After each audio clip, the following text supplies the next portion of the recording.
본문이 좀 다르게 나타납니다. 추수감사절을 앞두고 감사에 대한 이야기를 말씀을 통해서 찾다 보니까 아마 이렇게 한 것 같습니다. 본문의 배경은 예수님께서 사역하시는 후기 사역, 그러니까 예수님이 이제 갈릴리에서 모든 사역을 마치시고 이제 예루살렘으로 가시려는 찰나에 일어난 일입니다. 예수님께서 이제 길을 떠나시는데요, 예루살렘으로 가기 위해서 북쪽에서 이제 남쪽에 있는 예루살렘으로 가기 위해서 사마리아 지역을 통과하실 때 일어난 일입니다. 사마리아와 갈릴리 이 국경이라 해야 될까요? 그 인근 지방을 지나갈 때에 한 마을에 들어가십니다.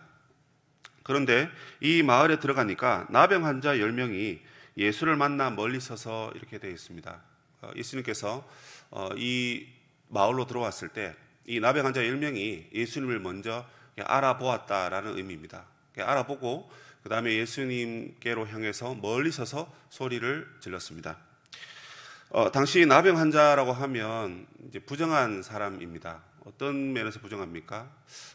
물론 이제 건강적인 부분에서도 부정하지만 하나님께 예배드리고 제사 드릴 만한 그런 몸 상태가 아니기 때문에 부정한 사람으로 그들은 취급받았습니다. 그래서 사실은 사람 대접을 못 받았죠. 그래서 이들은 모여서 주로 살고 있었습니다. 그리고 사람들 가까이 할 수 없었기 때문에 사람들한테 의사를 표현할 때는 멀리 떨어져서 고함을 지르거나 또 소리를 질러야 했습니다. 그래서 그들이 예수님을 알아보고 멀리 서서 소리를 높여서 이렇게 말합니다. 예수 선생님이여 우리를 불쌍히 여기소서. 예수 선생님이여, 이 표현은 누가가 잘 쓰는 표현인데요, 이 말은 자신들이 예수님의 제자이고 예수님은 우리의 스승입니다 라는 의미입니다. 이게 왜 중요한 의미를 가지냐면, 이 누가복음에서 12 제자들이 예수님을 부를 때 예수님 선생님이고 우리는 그의 제자다 이렇게 부르는 것은 당연한 겁니다. 왜냐하면 예수님의 제자들이기 때문에 그렇습니다. 그런데 여러분, 이 10명의 나병 환자들이 예수님을 스승으로 모시고 그리고 그 의미는 나는 당신의 제자다라고 말하는 것은 그들이 상당한 믿음의 소유자였다라는 것을 우리가 알 수 있는 대목입니다. 그러니까 여러분, 이 사람들은 사실은 보기 드문 믿음 있는 사람들인데 병이 있기 때문에 서로 이렇게 모여서 살고 있는 그런 상태다라고 보시면 되는 거예요. 여러분 한번 생각해 보십시오. 그들이 아무리 병을 얻었다 해도 레위기에서 말한 대로 굳이 그렇게 살지 않는 사람들도 있었을 것입니다. 안 그래도 서러운데 사회로부터, 가정으로부터, 가족으로부터 격리되어서 살고 있는데, 여러분 율법을 지키면서 자기들끼리 모여 있고요, 그리고 율법을 지키면서 멀리 있는 사람들한테 우리가 나병 환자인 것을 마치 알리듯이 그렇게 소리를 지른다는 것은 그 율법을 잘 지키고 순종하며 살고 있었던 10명의 환자들이었다, 이렇게 해석을 할 수밖에 없는 것입니다. 더 나아가서 예수님을 자기 스승으로 이렇게 고백하는 것도 보면 이 사람들이 분명히 믿음이 있었던 사람들임이 분명합니다. 성경이 이것을 강조하고 있어요. 이 믿음을 강조하고 있습니다.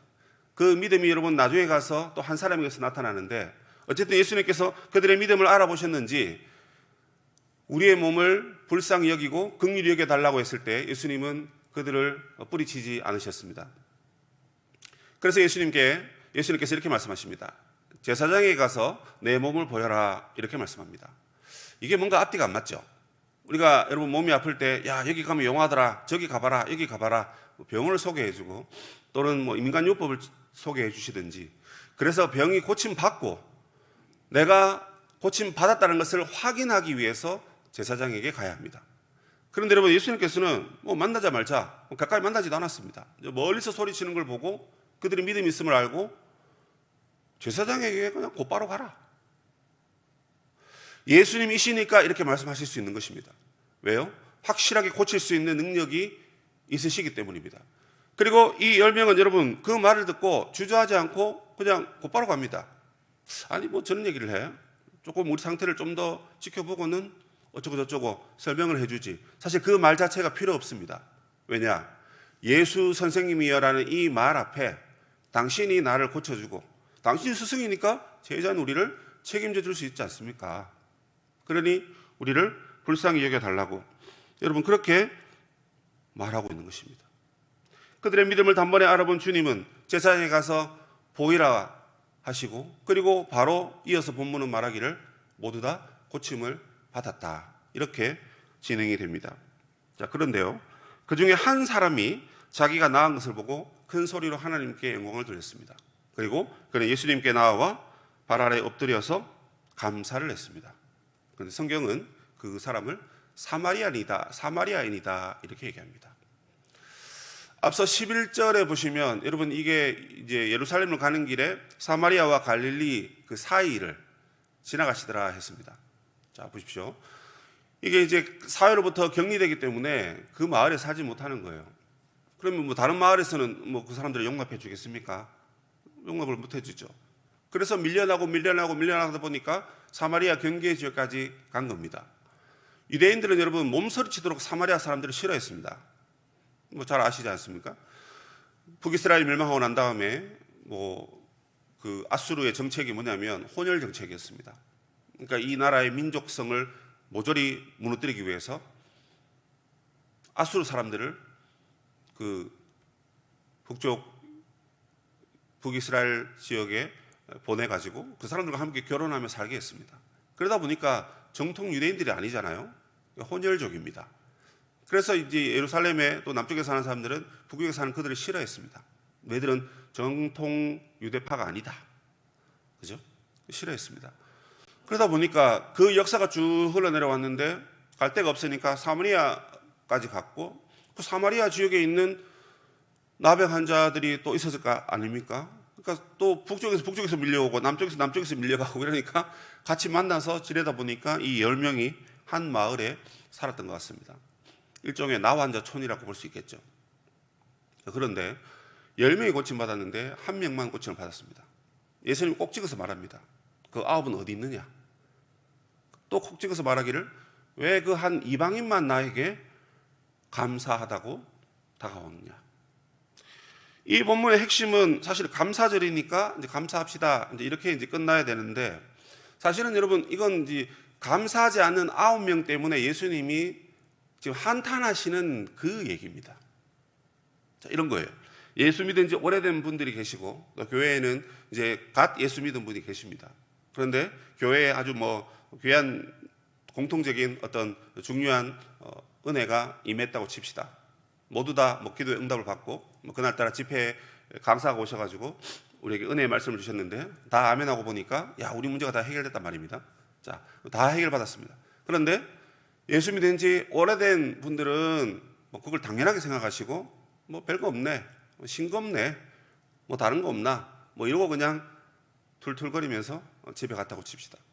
그런데 예수 믿은 지 얼마 안 된 분은 오늘따라 참 날마다 매주 우리가 담임 목사님 말씀 듣는 것도 참 은혜가 되는데 이렇게 또 강사가 오셔가지고 특별한 특식을 우리에게 주시니까 이게 얼마나 감사한지 모르겠다 하면서 하나님 앞에 귀한 예물을 드렸다고 칩시다. 그것을 보고 계시는 주님께서, 하나님께서 답답해 하시는 거죠. 아니, 내가 분명히 모든 자에게 다 은혜를 베풀었는데 왜 한 명만 그렇게 감사하는가? 이걸 우리에게 적용해 보면 여러분 10명이 있으면 정말 한 명이 제대로 감사하고 나머지 9명은 감사할 줄 모른다, 이렇게 끝나는 겁니다. 그리고 그것을 보면서 예수님께서 너무나 마음을 아파하고 그리고 한탄해하는 것을 알 수가 있습니다. 예수님의 한탄하심이 이 본문의 핵심인 것 같아요. 왜 그렇습니까? 지금까지 예수님께서 하나님 나라의 일을 쭉 펼치셨거든요. 지금 예수님의 후기 사역이라고 했습니다. 예수님의 초기 사역이 있을 것이고 중기 사역이 있을 것이고 그리고 후기 사역에 이제 어느 정도 시간이 이제 흘러간 거예요. 지금까지 예수님께서 많은 여러분 유대인들에게, 많은 자기 민족에게 하나님 나라를 보여주셨습니다. 말씀을 주시고요, 기적을 일으키시고 능력을 행하셨습니다. 억눌린 것들을 여러분 다 풀어 헤치셨어요. 모든 것을 다 치유해 주셨습니다. 그래서 많은 유대인들이 예수님을 보았습니다. 예수님을 만났습니다. 거기에 수많은 가난한 사람들이 있었고 수많은 헐벗은 사람이 있었고 아무도 위로해주지 않는, 심지어 이 나환자 같은 이런 어려움에 처한 사람들이 있었단 말입니다. 자, 그들의 삶을 여러분 주님께서 다 회복시켜 주셨어요. 그런데 내가 더 신경 쓰고 더 관심 있게 사역하고 더 사랑으로 다가갔던 그들은 정작 나에게 다가오지 않고 이방인들, 이방인 한 사람이 쫄래쫄래 와가지고 내 발 앞에서 나를 경배하고 자기의 신앙을, 믿음을 고백하는 겁니다. 이건 여러분 우리에게 좀 사실 충격적인 이야기입니다. 한 줄로 정의해 보니까 이런 겁니다. 은혜는 많이 받지만 감사가 적다라는 것입니다. 역사는 많이 일어나지만 감사가 없다는 거예요. 여러분 믿음이 있지만, 제가 아까 전에 믿음을 강조했죠, 그죠? 같이 모여 살고 멀리 떨어져서 부정하다 부정하다 그래 외치면서 다니는 사람들입니다. 그러니까 예수님께 멀리서 얘기했죠. 그리고 또 제사장에게 가라 하니까 또 갑니다. 또 지푸라기 잡는 심정으로 갔겠죠. 더 이상 해결책이 없으니까. 또 그동안 지금 이제 후기 사역이기 때문에 뭐 초기 중기 때 예수님이 얼마나 놀라운 기적을 행했는지 이미 소문을 통해서 다 들은 거예요. 적어도 9명이 유대인들이니까 뭐 사마리아인은 모르겠습니다. 뭐 조금 등한히 했을 수도 있는데 그건 뭐 나타나지 않으니까 우리 상상해 볼 수밖에 없는 거죠. 근데 어쨌든 그 예수님에 대한 이야기를 이 9명이 제대로 듣고 또 사마리아인에게도 얘기하고, 그러니까 이 10명이 야 어쨌든 예수님 만나면 우리가 고침받을 수 있겠다. 그러면서 예수님 선생이요 제자들이 부르는 호칭을 부르면서 그렇게 믿음을 고백하고 심지어 제사장에까지 다 같이 나아가는 그런 믿음까지 보였는데 그 믿음이 다가 아니라는 것입니다. 우리가 믿음이 크면 감사도 그만큼 커야 되는데 믿음은 클지언정 감사는 오히려 거기 10분의 1로 줄어든다는 것이 너무 이게 안타까운 이야기인 것입니다. 이게 여러분 믿음 없는 뭐 그 누구에 대한 이야기가 아닌 거예요. 오늘날 성장하고 부흥하는 교회, 오늘날 누가 봐도 야 이 교회는 참 얼마나 교인들이 믿음이 있길래 이렇게 한 푼도 없는 그런 상황에서 교회 건물을 짓고 성도들이 불어나고 이렇게 은혜가 임하는가, 참 이 교회야말로 끝까지 믿음을 지키는 교회구나, 이런 말을 듣는 그 교회라 할지라도 감사할 수 있는 그 마음의 여력이 10분의 1밖에 안 된다는 것입니다. 하나님 나라가 이미 우리 가운데 임했습니다. 아멘이시죠? 그래서 우리의 삶을 회복시키시고 구원하시고 치유하시고 회복하시는데 오직 한 명만이 하나님 나라에 대해서 반응했다, 이렇게 표현할 수도 있겠습니다. 우리가 늘 기도할 때 주의 나라가 임하옵소서, 주기도문 고백할 때마다 주의 나라가 이 땅에 임해지기를 간절히 소원하는 마음으로 기도합니다. 그런데 정말 우리의 삶 속에서 믿음의 반응을 보이는 사람은 한 명이라는 것입니다. 그래서 이 세대의 믿음을 보시고 그들이 정말 진정한 믿음이 아니구나 하는 것을 예수님이 한탄하신 것입니다. 주님의 참담한 심정을 여러분 우리가 한번 상상해 보십시오. 주님이 이 땅에 재림하실 때, 다시 오실 때, 아니면 우리가 죽어서 주 앞에 갈 때 주님 앞에 주님 여기 있습니다 하고 당당히 꺼내놓을 수 있는 게 여러분 무엇일까요? 그건 우리의 믿음입니다, 여러분. 근데 여기서 여러분 마지막 그 감사의 포인트가 진짜 우리가 믿음이 있느냐 없느냐 하는 것을 보여준다는 것입니다. 그런데 수많은 성도들이 있고 수많은 교회가 있어도 10개 중에 1개, 10명 중에 한 사람, 그 한 사람만 하나님 나라에 대해 응답하고 감사하다라는 것이 특히 저같이 예수 오래 믿은 사람들에게는 깊은 반성과 뉘우침이 있어야 할 줄로 압니다. 여러분 우리 자신을 한번 돌아봐야 되겠죠. 받은 은혜가 수없이 많습니다. 받은 사랑도 많고요, 또 응답받은 것도 많고 이것까지 하나님이 챙겨주시나 하는 그런 보너스 같은 것도 꽤 많을 줄로 압니다. 그런데 주님이 기억할 만한 감사가 없다라는 사실, 주님이 기억하실 게 없는데 제가 스스로 기억하겠습니까? 난 얼마나 주님 앞에 깊은 감사를 드려본 적이 있는가? 주님이 기억하실 만한 우리의 감사가 있어야 되겠죠. 그러면 아마 우리도 기억할지도 모르겠습니다. 성도 여러분, 감사의 크기가 인생의 크기다, 이렇게 말을 하고 싶어요. 저만 해도 예수 믿은 지 45년 정도 되니까 꽤 오래 믿은 거 아닙니까? 그죠? 꽤 오래 믿었습니다. 그 중에 10분의 1이라 하면 4년 5개월 정도 되겠네요. 우리가 물론 뭐 기계가 아니니까 늘 하나님께 감사한다라고 또 그렇게 고백하고 싶지만 또 살다 보면 잊어버리고 살 때가 참 많죠. 그렇지만 그래도 참 주님 기억하실 만한 그 감사를 늘 드리고, 그래서 내 인생은 45살밖에 안 되지만